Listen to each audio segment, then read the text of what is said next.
Hello guys! Tara guys, kain po tayo guys. Makain pa ako ng avocado eh. Ito guys oh.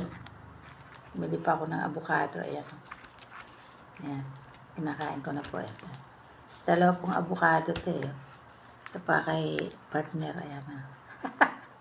Isa kami. Laki guys oh. Laki niya oh. 50 pesos dalawang peraso lang. Ayan po tayo. Avocado. Yan. Avocado. Ang nilagay ko lang po guys, nilagay ko lang siya ng konting asukal para di maka-high blood. Ayan po tayo. Ang sarap ng lasa. Malapot.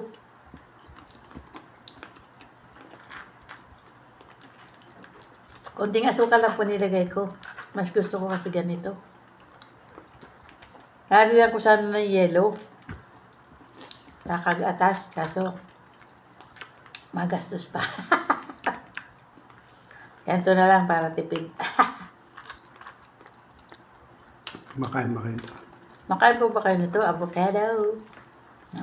Kaya konting sugar. Lagyan ko siya ng konting asukal pa. Konti lang po, basta malasahan lang. Pwede nga pong kainin mo lang asukal kapag medyo diabetic po. Kahit di mo na po asukalan. Yun na rin pa ako naglagay ng gatas para... Pero kung skim milk pong gatas, masarap po dito. Kaya nang wala po kami, hindi na ako bumibili. Mahal eh.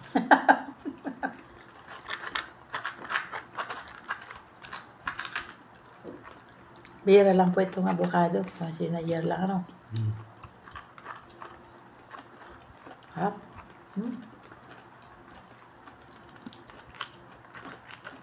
Sarap niya guys. Wala siyang ano yung parang mga ugat-ugat. Wala po. Ang linis ng ano niya.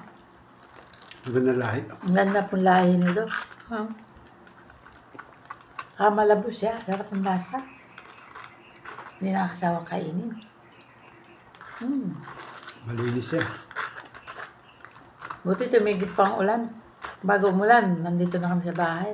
Kamay na kami galing sa pagkuha ng panin na bukas.